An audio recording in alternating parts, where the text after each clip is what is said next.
Amy Lynn Bradley didn't simply vanish.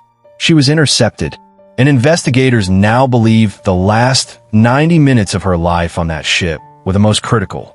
Between 3:30 a.m. and 5:15 a.m., multiple passengers reported seeing the same disturbing pattern. A man from the ship's band watching Amy, standing near her, following her movements, never speaking but always close. Amy had told her family earlier, "These guys are giving me the creeps." She wasn't afraid of the ocean. She wasn't drunk. She wasn't confused. She was being watched. Where her father saw her 5:15 a.m., she was sitting quietly on the balcony, her legs crossed, her cigarette beside her. Nothing looked wrong, but investigators now believe Amy had already sensed something. That's why she hadn't slept. She stayed awake on purpose, waiting for sunrise, waiting for safety. She never made it. In the few minutes between her father closing his eyes and reopening them, Amy disappeared, quietly, cleanly, with no signs of struggle. This wasn't an accident. This wasn't a fall. This was an extraction. The only question is, who took her? And why was the ship allowed to continue operating as if nothing happened? The Bradley family reported Amy missing immediately. But instead of locking down the ship, Royal Caribbean made 3 decisions that still shock investigators. Decision 1. They refused to make a ship-wide announcement that a woman was missing. They said it would disturb the guests. This allowed anyone involved to move freely, to blend in, to escape. Decision 2. They allowed passengers to disembark in Curaçao. No ID checks, no photo verification, no searches. If Amy had been taken off the ship, this was the exact moment she was removed forever. Decision 3. They misled the family about the search.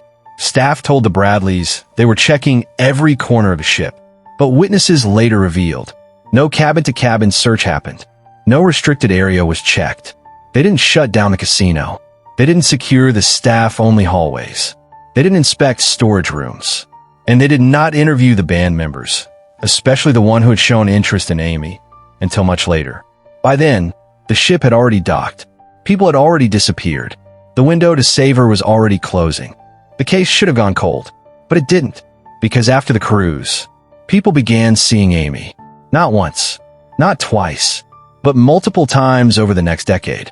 Weeks after the disappearance, 2 tourists reported seeing a woman on a Curaçao beach. She was with men. They wouldn't let her speak. When the tourist approached, the men quickly pulled her away. The tourists later identified her from a photo instantly. They were certain it was Amy. A Navy officer claimed he met a terrified woman in a Caribbean brothel years later. She leaned toward him and whispered, "My name is Amy Bradley.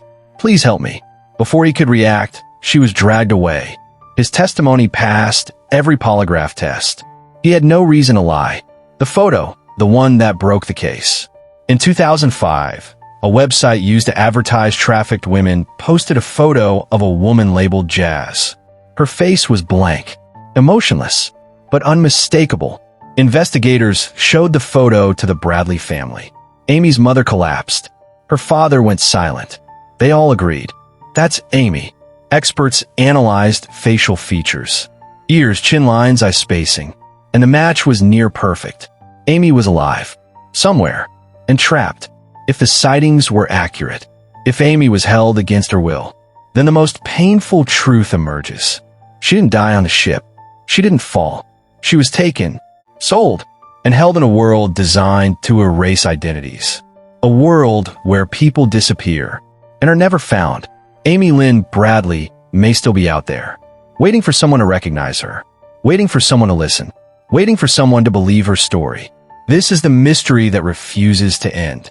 And until the final questions are answered, Amy's voice will echo through every unsolved case, every missing persons report, and every investigation that dares to ask, how does a woman vanish? From a ship full of witnesses?